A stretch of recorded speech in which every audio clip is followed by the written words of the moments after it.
Hello everyone, my name is Shreyas Kumar and I am from Sri Venkateswara College of Engineering, Civil Department. Today I am going to give a presentation of sources of water and treatment of water. So let's begin. Source water refers to the body of water such as a river, stream, lake, reservoirs, springs and groundwater that provide water to public drinking water supplies and private wells. Water bodies include such as surface water, for example a lake, river or a reservoir, and groundwaters, for example an aquifer. Here are some common sources of water: surface water, groundwater, rainwater, recycled water and ice and glaciers. Surface water consists of rivers, lakes, reservoirs, ponds, and wetlands. Rivers, water bodies that flow across the land surface such as the Nile, the Amazon, and the Mississippi River. Lakes. Lakes are natural or artificial bodies of water, such as Lake Superior or Lake Mead.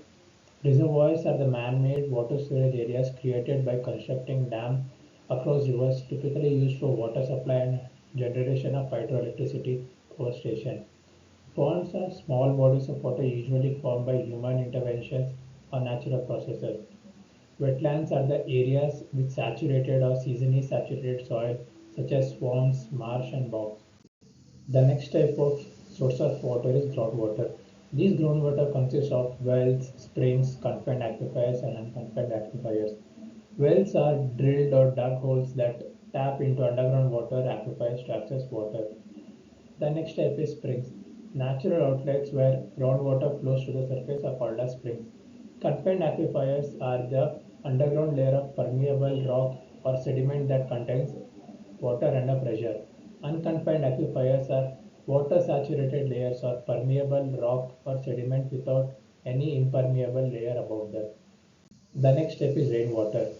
There are two types of storage of rainwater. The first one is precipitation. Rain, snow, sleet, or hail that falls from the atmosphere and collects on the surface and infiltrates into the ground. The second one is rainwater harvesting.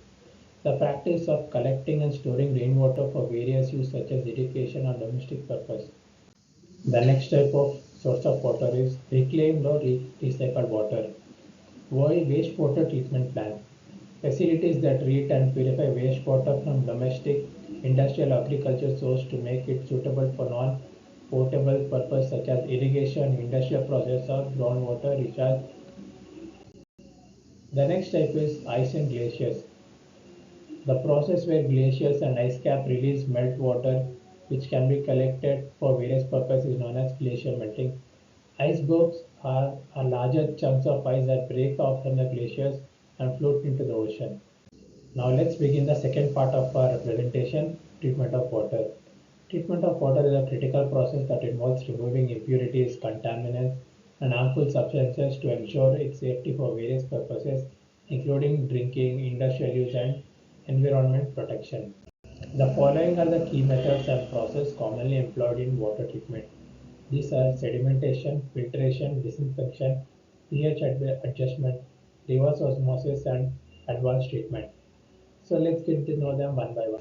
The first step involved in treatment of water is sedimentation.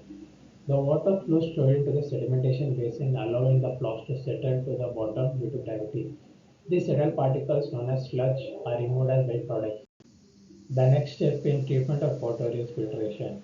Water passes through different types of filters such as sand, gravel, activated carbon to remove remaining suspended particles, microorganisms, and some dissolved substances. Filtration can be done through rapid sand filters, slow sand filters, or advanced techniques like membrane filtration. The next step involved in treatment of water is disinfection. Various methods are used to kill or inactivate harmful microorganisms, including bacteria, viruses, and parasites. Common disinfection methods include chlorination, ultraviolet irradiation, ozonization, or other chemical disinfections like chlorine dioxide. The next step involved is pH adjustment. Chemicals such as lime or soda ash are added to adjust the pH of water, ensuring it falls within the acceptable ranges for specific use and to prevent corrosion of distribution pipes. The next step involved in treatment of water is reverse osmosis. This process uses a semi-permeable membrane to remove dissolved salts, minerals, and other contaminants from water.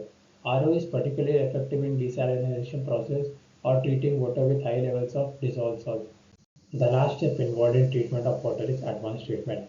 Depending on specific requirements, additional steps may be employed including activated carbon absorption, ion exchange or advanced oxidation processes. These processes target specific contamination such as organic compounds, trace metal and emerging contaminants. Treatment of water is very important in our day-to-day lives as we use water for drinking, household purposes, and even in industrial use. It is important to note that water treatment process can vary depending on the source of water, such as surface water, groundwater, or even reclaimed water. The quality of the source water, the specific requirements of the intended use. Thank you everyone for listening to this presentation and hope you have a good day.